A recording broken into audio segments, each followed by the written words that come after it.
31 दिसंबर की रात आमतौर पर खुशियों, आतिशबाजी और जश्न की रात समझी जाती है। मगर कभी कभी यही रात ऐसी कहानी अपने अंदर छुपा लेती है जो इंसान की रूह तक हिला देती है। ये वाकया भी एक ऐसी ही सर्द और धुंध भरी रात का है जब मैंने न सिर्फ चंद इजाफी पैसों के लालच में अपनी टैक्सी की आखिरी सवारी ली थी।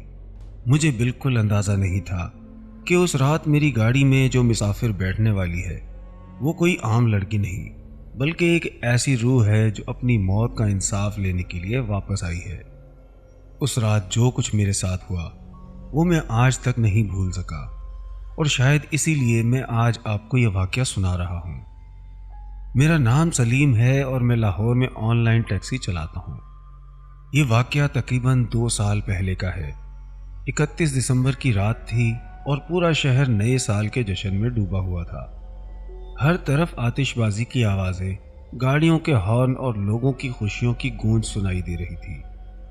लेकिन शहर के कुछ हिस्से ऐसे भी थे जहां अजीब सा सन्नाटा था। मैं उस रात काफ़ी देर तक काम कर चुका था और सोच रहा था कि अब बस घर चला जाऊं, क्योंकि मेरी बीवी और मेरा छोटा बेटा मेरा इंतज़ार कर रहे थे।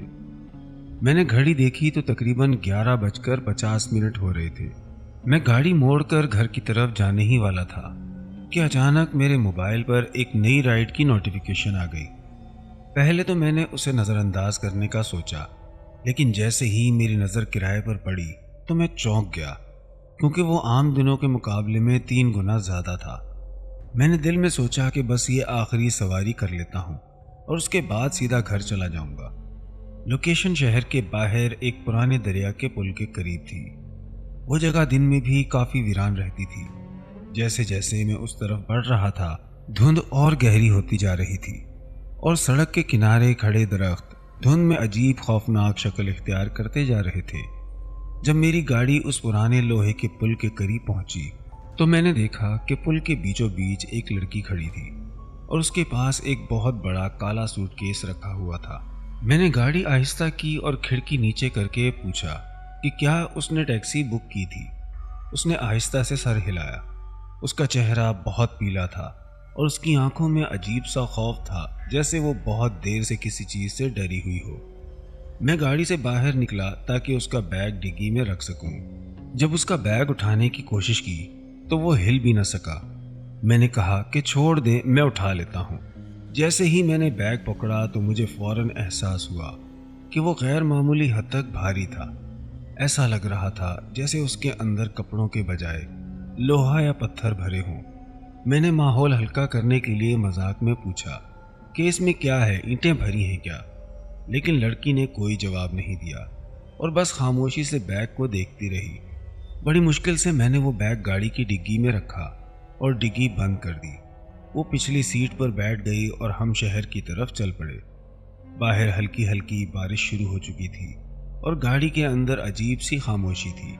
मैं बार बार रियर व्यू मिरर में उस लड़की को देख रहा था और वो मुसलसल पीछे मुड़कर डिग्गी की तरफ देख रही थी, जैसे उसे डर रही हो कि बैग कहीं गायब ना हो जाए। कुछ देर बाद मैंने हिम्मत करके उससे पूछा कि वो इतनी रात को वहाँ क्या कर रही थी। वो चंद लम्हे खामोश रही, फिर आहिस्ता आवाज़ में बोली कि वो किसी से हिसाब बराबर करने गई थी। मैंने हैरान होकर पूछा कि कैसा हिसाब? उसने बताया कि वो एक लड़के से बहुत मोहब्बत करती थी और उस लड़के ने वादा किया था कि वो दोनों 31 दिसंबर की रात भागकर शादी करेंगे। जब वो उस पुल पर पहुंची तो वो लड़का अकेला नहीं था, बल्कि उसके दोस्त भी वहां मौजूद थे। उन्होंने शराब पी, शोर मचाया और कुछ देर बाद सब चले गए। फिर वो लड़का अकेला रह गया और उसने उसके साथ ज़बरदस्ती करने की कोशिश की। ये सुनते ही मेरा गला खुश्क होने लगा। मैंने आहिस्ता से पूछा कि फिर उसने क्या किया।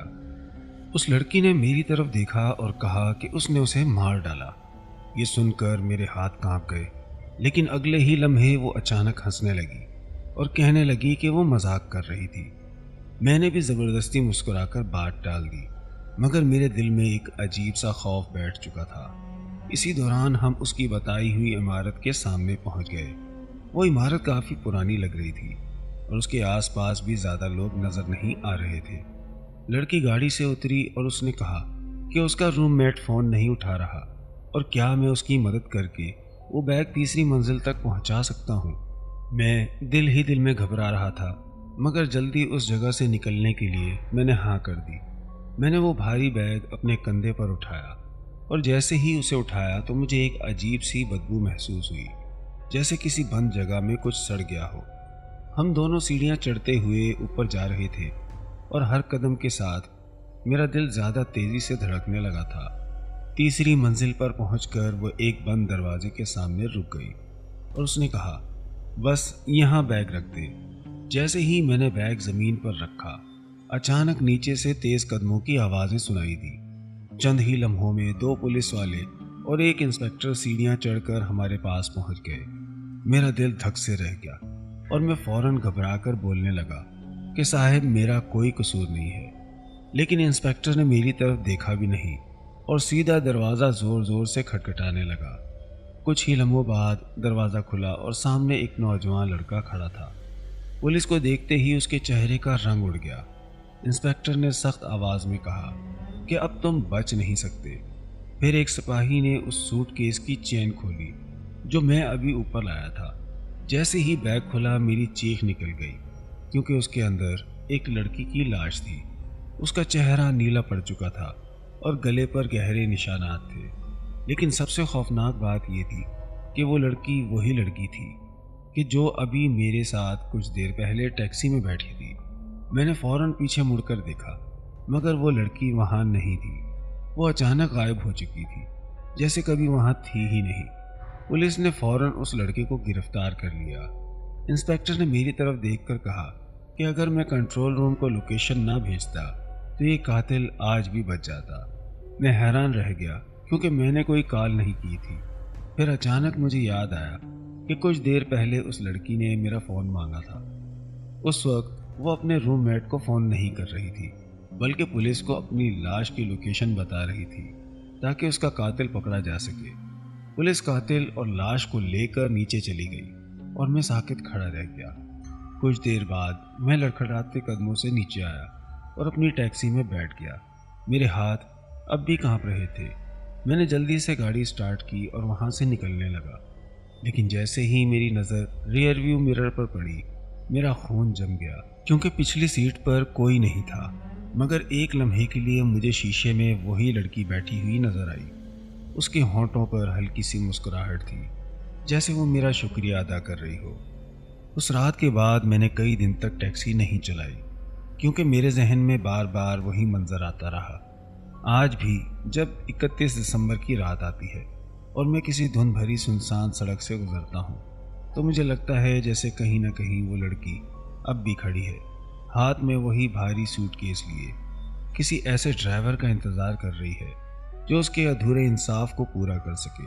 और कभी कभी मुझे यूँ महसूस होता है जैसे मेरी गाड़ी के पिछले आईने में आज भी उसकी मुस्कुराहट नज़र आ जाती है।